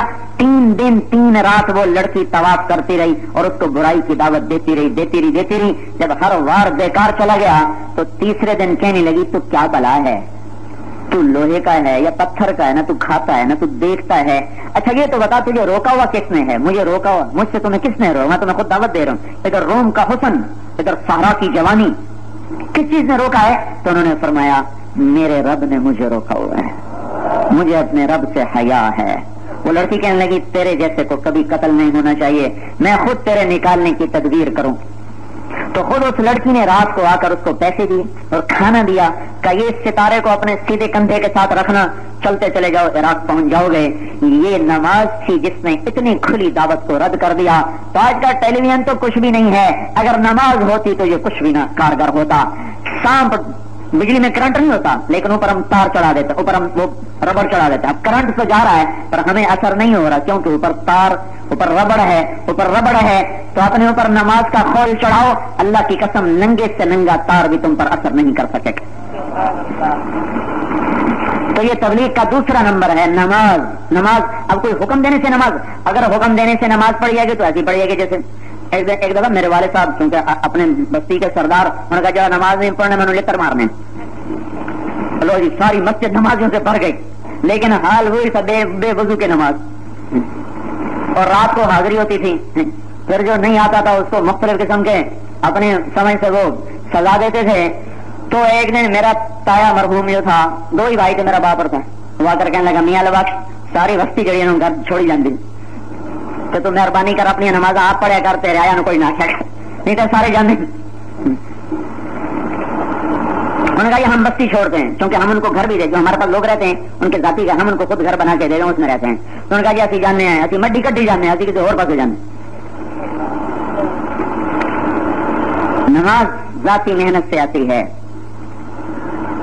اندر کے ایمان سے. تو یہ دوسرا نمبر ہے جو اللہ نے کہا اقم الصلاۃ لذکری, نماز سے محنت کرو بھائی. تیسری چیز کیا ہے جو موسیٰ علیہ السلام نے جب اللہ نے کہا اذهب الى فرعون انه طغى, یہ تبلیغ کا 6واں نمبر ہے. پھرو, نکلو نکلو نکلو کس چیز کے ساتھ؟ کلمہ اور نماز تو اللہ نے دیا کہ یہ زیور بناؤ. تیسری چیز موسیٰ علیہ السلام نے مانگی, یا اللہ رب اشرح لی صدری ویسر لی امری واحلل عقدۃ من لسانی یفقهوا قولی, یا اللہ پھر مجھے علم عطا فرما, علم باز کرے فقیری, کافر مرے دیوانہ ہو. بہت سنگین خطرات ہیں. کوئی بھی دین کا کام جب علم کے بغیر ہوتا ہے تو گمراہی کے اندھیروں میں گم ہو کے ختم ہو جاتا. ہاں, قرآن و حدیث کی روشنی کے بغیر بھائیوں کوئی دین کا کام نہیں بن سکتا. آج کسی کا الہام کوئی الہام نہیں ہے, میرے اوپر اللہ نے کھول دیا. یاد رکھنا, صرف اللہ نہیں کھولتا, شیطان بھی کھولتا ہے, شیطان بھی کھولتا ہے. اور کیا پتا شیطان نے کھولا کہ اللہ نے کھولا, اس کے لیے قرآن و حدیث کا علم ہے جس کی روشنی میں پرکھا جاتا ہے, جانچا جاتا ہے, تولا جاتا ہے. تو موسیٰ علیہ السلام نے پہلی چیز مانگی, اللہ مجھے علم عطا فرما, مجھے علم تو دے جس سے میں سفر کر سکوں. علم کی حیثیت ماں کی ہے, ماں کی. علم کی حیثیت اصل کی ہے. علم نہیں ہے تو تبلیغ نہیں ہے, علم نہیں ہے تو مدرسہ بھی نہیں ہے, علم نہیں ہے تو معاشرت نہیں ہے, علم نہیں ہے تو سیاست نہیں ہے, تجارت نہیں ہے, اخلاق نہیں ہے. دنیا کا کوئی کام علم کے بغیر نہیں ہو سکتا. اور علم بذات خود اپنی ذات سے قائم ہے کیونکہ یہ اللہ کی صفت ہے. رب اشرح لی صدری, اللہ علم تو عطا فرما, میرا سینہ تو کھول, میرے بھائی کو ساتھی تو بنا. کیوں کہ نسبحک کثیرا ونذکرک کثیرا, ہم تیرا ذکر کریں تو یہ یاد کریں, ایک بات کریں, ایک تصویر پڑھیں. ایک اور بات بھی مانگی کہ اللہ اس کو وہ تقریر اچھی کر لیتا ہے, وہ بیان اچھا کر لیتا ہے. اس سے پتا چلا کہ یہ بھی اللہ کی ایک دی ہوئی نعمت ہے. اور تقریروں سے کچھ نہیں ہوتا. یہ جو ہمارے بیچارے, چونکہ ہمارے تبلیغ میں تو ہر قسم کا مجمع ہے, کتابوں سے دین نہیں پھیلتا, لچھے دار تقریروں سے دین نہیں پھیلتا. تو کس سے پھیلتا کوئی بتاؤ تو, نہ کتابوں سے پھیلتا ہے نہ تقریروں سے پھیلتا, تو کس سے پھیلتا ہے؟ الٹے سیدھی باتوں سے دین پھیلتا. ہیر رانجے کی کتابوں سے دین پھیلتا ہے. بخاری شریف نہ ہوتی تو دین ہوتا, قرآن نہ ہوتا تو دین ہوتا, مسلم نہ ہوتی, نسائی نہ ہوتی, ابن ماجہ نہ ہوتی, اور ابو داؤد کی کتابیں نہ ہوتی, ابن حبان نہ ہوتا, موطئ نہ ہوتی تو دین ہوتا. کتاب نہ ہوتی تو ہم گمراہ ہو جاتے. دعائیں دو ان کو جو چٹائیوں پہ بیٹھ کے ساری رات دیے کے لو میں بیٹھ کر کتابیں لکھتے لکھتے مر گئے. اور آج ہم تک ان کا علم موجود, زندہ سلامت تابندہ. تو اللہ تعالیٰ کہ اللہ وہ بات اچھی کرتا ہے. لیکن ایک بات بھی میں بتاؤں, اللہ کو بھی تو پتا تھا کہ بات ہارون اچھی کرتا ہے, پھر نبی موسیٰ کو کیوں بنایا؟ ان کی تو زبان میں لکنت, اور وہ بڑے فصیح و بلیغ, تو اللہ شروع سے ہارون کو نبی بناتا تاکہ یہ مسئلہ ہی نہ پیش آتا. تو اللہ تعالیٰ نے یہ بات سمجھائی ہے کہ یہ سبب ہے, بنیاد نہیں ہے. یہ سبب ہے, بنیاد نہیں ہے. سبب کا بھی انکار کرنا نادانی اور جہالت ہے. اللہ نے جس کی زبان میں لکنت تھی کہ تو میرا کلیم, تو میرا رسول, تو یہ بات سمجھائی کہ ہمارا انتخاب ہے. اس کے اور اسباب ہیں. کیا کیا اسباب تھے جو موسیٰ علیہ السلام میں تھے, ہارون علیہ السلام میں نہ تھے, تو اللہ ہی جانتا ہے. لیکن جب انہوں نے کہا ہارون میرا ساتھی بنا دے, تو اس سے پتا چلا کہ سلیقے سے بات کرنا ایک سبب ہے, بنیاد نہیں, سبب ہے. اور سبب کا انکار تو نادانی ہے. اسباب کی دنیا ہے, اسباب کی رعایت کر کے چلنا ہے, تو نہ بالکل انکار ہے نہ اس پہ بنیاد ہے. وکان بین ذالک قواما, اس کے درمیان میں چلنا یہ عقل مندی, دانش مندی اور دانائی کی بات ہے. تو انہوں نے کہا اللہ وہ بات اچھی کرتا ہے, اسے میرا ساتھی بنا دے, ہم دونوں مل کے جائیں گے. جب اللہ نے کہا چلو میں نے ساتھی بنا دیا, تیرا سینہ کھول دیا, تو اللہ تعالیٰ نے چوتھی بات عطا فرمائی, وہ ہے قولا لہ قولا لینا لعلہ یتذکر او یخشی. دیکھو موسیٰ ہارون, بات اچھے اخلاق سے, نرمی سے کرنا, نرمی سے بات کرنا. یہ چوتھا نمبر ہے تبلیغ کا, اکرام مسلم, محبت, اخلاق, مودت, حسن اخلاق, اس کی الگ مشق کرنا. یہ چار بنیادیں ہیں جس پر یہ تبلیغ کے کام چلتا ہے, جس پر انسانیت کو ہدایت ملتی ہے. اخلاق سیکھنا, علم کو حاصل کرنا، عبادت کو قائم کرنا، ایمانیات کو قائم کرنا. اب ان میں سے کوئی ایک چیز بھی ایسی نہیں جو میں چھو کروں اور ہو جائے، یا میں کہوں بن جا اور وہ بن جائے. اخلاق سیکھنے پڑتے ہیں، بلکہ ایمان تو بنیاد ہے. اس کے بعد جتنے اعمال ہیں ان میں سب سے مشکل عمل اچھے اخلاق ہے، کیونکہ اچھے اخلاق 24 گھنٹے کی ڈیمانڈ ہے. نماز 1.5-2 گھنٹے کی ڈیمانڈ ہے. روزہ مہینے میں 30 دن اور سال میں صرف 30 دن.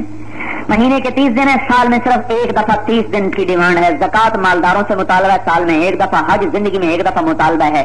اخلاق کا مطالبہ 24 گھنٹے ہے. رفتار ٹھیک کرو تو اس کا مطالبہ بڑا مشکل ہے، کیونکہ اس میں اپنے آپ سے لڑنا پڑتا ہے، اور آدمی اوروں سے تو لڑ لیتا ہے، اپنے آپ سے لڑنا مشکل ہوتا ہے. اس لیے اللہ کے نبی نے قیمت بڑھا دی. مشکل کام کی تنخواہ بڑھا دی جاتی ہے تو میرے نبی نے قیمت بڑھائی. آپ نے کہا جو اپنے اخلاق اچھے کر لے میں ضامن ہوں جنت الفردوس میں گھر لے کے دوں گا. پھر آپ نے فرمایا ایک آدمی ساری رات تہجد پڑھے، 1 منٹ نہ سوئے، ساری زندگی روزے رکھے، ایک دن میں افطار نہ کرے، ایسے زندگی گزار دے 70 سال 60 سال. ایسے تو 1 سال گزارنا ناممکن ہے، مشکل ہے، لیکن ہمارے نبی نے کہا جو ایسی عبادت لے کر آئے گا کہ رات کی تہجد، ایک پل کا سونا نہیں، دن کے روزے، ایک دن کا افطار نہیں ہے، تو میری خوشخبری سنو اچھے اخلاق والے کا درجہ اس سے بھی اونچا ہوگا. کیونکہ اخلاق میں آدمی پس کے رہ جاتا، ٹوٹے ٹوٹے ہو جاتے، ٹکڑے ٹکڑے ہو جاتے. زبان کے نشتر اندر اندر اندر میں اتر کر اسے پارا پارا کر دیتے ہیں، پھر بھی مسکرانا، پھر بھی گلے لگانا، او بڑا مشکل کام ہے. میں نے دیکھا، اپنے نفس سے کہو ساری رات قرآن پڑھو، کہے گا تیار پڑھوں گا. اسی سے کہو وہ جس نے تمہیں گالی دی تھی نا، اس کو ذرا ایک سلام تو کر دو، کہے گا ایک قرآن اور پڑھا لے، سلام میں کوئی نہیں کرنا. ایک قرآن اور پڑھا لو، سلام میں کوئی نہیں کرنا. پیدل حج کرنے کو تیار، بالکل تیار. پڑوس میں بیمار ہو گیا ہے آدمی، پر اس کو گالیاں بھی دیتا ہے، اس کے ساتھ برائی بھی کرتا ہے، اور کہتا اس کو تو پوچھنے چلا جا، اور تیری پچھلی گلی میں ہے، کہے گا ایک حج اور کرا لا، انہوں پوچھنے میں کوئی نہیں جاؤں. بہت گراں ہیں اچھے اخلاق طبیعت پر، اس لیے لیکن کا معاوضہ بڑھا دیا. تو بھائی تبلیغ کی محنت یہ کوئی صرف بستر اٹھا کے جانے کا نام نہیں، یہ مرکز بنانے کا نام نہیں، یہ سارے اس کے اسباب، وسائل، ذرائع ہیں. تبلیغ ایک جہد ہے جس میں ایمان کو سیکھنا، عبادات کو سیکھنا، اخلاق کو سیکھنا، علم کو سیکھنا. پھر یہ ساری محنت تب محنت بنے گی جب اس میں اللہ کی رضا کا جذبہ ہوگا. وہ بھی موسیٰ علیہ السلام کے قصے میں ہے، جب اللہ تعالیٰ نے سب کچھ کر کے بلایا کہ آؤ تورات دوں، تو دوڑ کے آئے. اللہ نے پوچھا دوڑے کیوں ہو؟ کہے تاربا تاکہ تو خوش ہو جائے، تو راضی ہو جائے. تو میری دوڑ، میری بھاگ، میرا بول، میری نشست، میری برخاست، میری خلوت، میری جرت، میرا قیام، میرا قعود، میرا روزہ، میری تبلیغ، اس سب میں کیا چاہتا ہوں میں؟ یا اللہ تو راضی ہو جائے. پھر تو یہ دین ہے. اور اگر اس سے میں عزت اور دولت اور شہرت اور وجاہت کا طلبگار ہوں، پھر یہ سب کچھ دنیا بن جائے گا. پھر ریاکاروں سے جہنم میں ایسی بدبو اٹھے گی کہ زانیوں میں بھی وہ بدبو نہیں ہوگی جو ریاکاروں میں بدبو ہوگی. اور کہیں گے تم کیا بلا ہو، تم کیا بلا ہو، تم کیا مصیبت ہو، تمہارے آنے سے ہم پہلے دکھی ہیں اور دکھی ہو گئے. اور ہے ان کے ساتھ وہ ہوگا جو کسی کے ساتھ نہیں ہوگا، جو دین کی شکل میں دنیا کماتے رہے. اللہ کہے گا آؤ بھائی ان کو جنت میں لے جاؤ. وہ بڑے خوش کو جا رہے. جب جنت کے دروازے پر پہنچیں گے اور جنت کو دیکھ لیں گے اور کہیں گے بس آگے منزل، اللہ کہے گا واپس ڈالو جہنم میں. او ان سب سے زیادہ حسرت ان کو ہوگی. کہیں گے میرے مولا دوزخ میں ڈالنا تھا تو جنت دکھائی کیوں؟ نہ دکھاتا تو ہمیں صبر ہوتا، دکھا کے ہمیں کیوں تم نے دوزخ میں ڈالا؟ اللہ کہیں گے میرے ساتھ ساری زندگی دھوکہ کرتے رہے، تو میرے نام پر اپنی دنیا کمائی، میرے دین کی شکل میں تم نے دنیا کو کمایا، تم ساری زندگی مجھ سے دھوکہ کرتے رہے، تمہاری یہی سزا ہے کہ تمہیں جنت دکھا کے میں جہنم میں ڈالوں. تو بھائیو یہ ساری شکل دین بنتی ہے جب اس میں اخلاص ہو. ان اعمال کو کرنا، ان کی فضائیں بنانا، پھر اس کو لے کر دنیا میں پھرنا، یہ تبلیغ کا کام ہے. یہ معلم کا بھی کام ہے، متعلم کا بھی کام ہے، ٹیچر کا بھی کام ہے، پروفیسر کا بھی کام ہے، مرد کا بھی ہے، عورت کا بھی ہے. اس امت کو یہ اعزاز ملا ہے، اس کو کرو میرے بھائیوں. اس کے ساتھ دنیا میں امن آئے گا، عزت آئے گی، کامیابی ہوگی، اللہ صاف ہو جائے گا. جنت کے وعدے ہیں، دنیا کی عزت کے وعدے ہیں. واللہ یعصمک من الناس، یہ اللہ کا وعدہ ہے. بلغ ما انزل الیک من ربک، میرے محبوب تو میرا پیغام پہنچا، تیری حفاظت میرے ذمے. تو اس میں اشارۃ النص ہے، عبارت قرآن کی آیت اشارہ کر رہی ہے کہ اگر یہ امت تبلیغ کے کام کو کرے گی تو اللہ ان کی حفاظت فرما لے گا. تو ہم اس وقت غیر محفوظ ہیں، حفاظت کوئی نہیں. ایٹم بم بنایا تھا کہ محفوظ ہو جائیں گے، اور زیادہ ذلیل ہو گئے ہیں، اور زیادہ غیر محفوظ ہو گئے. تب بھائی اب میں کیا کروں؟ اب میں کہہ رہا ہوں تبلیغ میں نکلو، تبلیغ میں نکلو. اب قرآن کا وعدہ ہے واللہ یعصمک من الناس، اے میرے نبی میں تجھے بچاؤں گا لوگوں سے. جب یہ آیت نازل ہوئی اس سے پہلے آپ پہ پیارا ہوتا تھا, رات کو آیت آئی, آپ نے باہر نکل کے پوچھا بھائی پیارے پر کون ہے, تو بولے جی میں ہوں سعد بن ابی وقاص. کہ جاؤ سو جاؤ آرام کرو, میرے رب نے میری حفاظت کا وعدہ کر دیا, جاؤ. تو اسی آیت میں اشارہ ہے, اگر یہ امت تبلیغ کے کام کو اپنا کام بنا لے اور یہ تبلیغ کو اپنی زندگی کا وظیفہ بنا لے تو اس آیت میں یہ مطلب چھپا ہوا ہے کہ اللہ ہماری حفاظت کرے گا, ہمارے اوپر چھاؤں کر دے گا, ہمارے دائیں بائیں خود اپنے حصار قائم کر دے گا, پھر سارا باطل کھلی آنکھوں سے اپنی ذلت دیکھے گا, ہماری عزت دیکھے گا. ساری دنیا کے نسخے آزما لیا, بھائی تبلیغ کا نسخہ آزماؤ. یہ آزمودہ, اس کو آزمانا کہنا بھی اس کام کی توہین ہے, کیونکہ اللہ کے وعدوں کو آزمایا نہیں جاتا. آزمایا تو سائنسدانوں کی باتوں کو آزمایا جاتا ہے, حکیم سنیاسی کی بات کو آزمایا جاتا ہے. اللہ کی بات آزمائی نہیں جاتی, وہ ہے, وہ حق ہے, وہ سچ ہے. اس کے لیے تجربہ کی نیت سے چلنا بھی گمراہی ہے. حق سچ. آپ نے ایک بدو سے اونٹ کا گھوڑے کا سودا کیا, وہ سودے سے پھر گیا, تو آپ نے کہا اللہ کے بندے سودے سے پھرتا ہے؟ کہنے کا نہیں یہ سودا ہوا ہی نہیں ایسے. آپ نے کہا ہوا ہے, وہ کہنے کا کوئی نہیں ہوا. آپ نے کہا ہوا ہے, وہ کہنے کا گواہ پیش کرو, گواہ پیش کرو. تو اس وقت صرف آپ دو تھے, بدو اور آپ, تیسرا آدمی کوئی نہیں تھا. اب سارے اللہ کے بندے تجھے شرم نہیں آتی, تو اللہ کے نبی سے گواہ مانگتا ہے. اب چونکہ موقع تو کوئی ہے نہیں, تو ایک دم ایک صحابی بولے خزیمہ بن ثابت, یا رسول اللہ میں گواہی دیتا ہوں آپ نے یہ سودا ایسے ہی کیا ہے. صاحب نے کہا تو تھا ہی نہیں تو گواہی کیسے دیتا ہے؟ یا کہنے کے یا رسول اللہ آپ آسمان کی خبر سناتے ہیں, ہم کہتے ہیں آپ نے سچ کہا, تو آپ کی گھوڑے کی خبر کو میں سچا کیوں نہ کہوں گا؟ گھوڑا تو میرے سامنے ہے, آپ سچ کہہ رہے ہیں, یہی ہے. تو آپ نے خوش ہو کر فرمایا آج کے بعد خزیمہ جہاں گواہی دے گا یہ اکیلا 2 کے برابر ہوگا. پھر یہ قول کام آیا بڑا زبردست. ایک موقع پر جب ابوبکر صدیق نے رضی اللہ تعالیٰ عنہ نے حکم دیا زید بن ثابت کو قرآن جمع کرو, قرآن جمع ہونے لگا, تو انہوں نے یہ شرط لگائی زید بن ثابت نے ذاتی طور پر, جب تک 2 آدمیوں کے پاس آیت لکھی ہوئی نہیں ہوگی میں اسے نقل نہیں کروں گا. کم از کم 2 آدمیوں کے پاس آیت لکھی ہوئی ہو, یاد نہ لکھی ہوئی موجود ہو, تب میں اس آیت کو نقل کروں گا. سارا قرآن 2 سے زیادہ کے پاس مل گیا. ایک آیت ہے سورہ توبہ کی آخری, لقد جاءکم رسول من انفسکم عزیز علیہ ما عنتم حریص علیکم بالمؤمنین رؤوف الرحیم فإن تولوا فقل حسبی اللہ لا الہ الا هو علیہ توکلت وهو رب العرش العظیم. یہ آیت صرف خزیمہ کے پاس تھی اور کسی کے پاس نہ تھی. تو جب انہوں نے پیش کی تو انہوں نے کہا میں تیری یہ آیت قبول نہیں کرتا. کہنے کیوں؟ فرمایا کسی کے پاس نہیں سوائے تیرے. تو فرمانے لگے تو میرے بارے میں جانتا نہیں میں کون ہوں, اور میں 1-2 کے برابر ہوں. اللہ کے نبی نے کہا نہیں تھا خزیمہ کی گواہی 2 کے برابر ہو؟ بالکل بالکل ٹھیک ہے. فوراً اس آیت کو لے کر قرآن کا حصہ بنایا. تو بھائیو میرے منہ سے غلطی سے نکل گیا کہ آزما لو. آزمایا تو میری بات ہو جائے گا, کوئی میں اپنا تجربہ بتاؤں, اچھا بھائی آزما لو, یا کسی سائنسدان کسی حکیم کسی سنیاسی کا تجربہ بتاؤں, بھائی آزما لو. توبہ آزمانے کی نیت بھی غلط ہے. نہیں, ہم ایمان لائے اللہ کے وعدوں پر, ہم نے یقین کیا محبوب کی باتوں پر, یہ حق ہے, یہ حق ہے, یہ حق ہے. ہمیں دکھائی دے نہ دے, ہمیں سمجھ میں آئے نہ آئے, یہی ہے. اس کا نام ایمان ہے. اس یقین کے ساتھ اس تبلیغ کے کام کو کرو, اللہ باطل میں دراڑیں ڈال دے گا اور ان کی عوام کو ہدایت کی راہیں دکھا دے گا اور ان کے ناکوں کو چھانٹ کے ہلاک کر دے گا. ایک دفعہ ہمت تو کرو, کام تو کرو. ہم تو 3 دن مانگتے ہیں, چلا مانگتے ہیں, مری مرغی میاں جی کے نام, وہ بھی کوئی نہیں دیتا. 6 جائے کہ تبلیغ. اللہ کے نبی کو اللہ نے کہا تھا ان لک فی النہار سبحا طویلا, تیرے لیے کوئی آرام نہیں, موت تک تجھے چلنا ہے, تجھے کرنا ہے.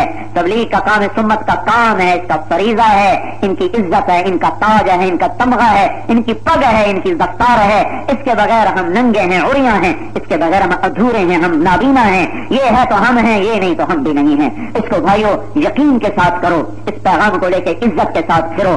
کل مرو گے تو نبیوں کے ساتھ اٹھائے جاؤ.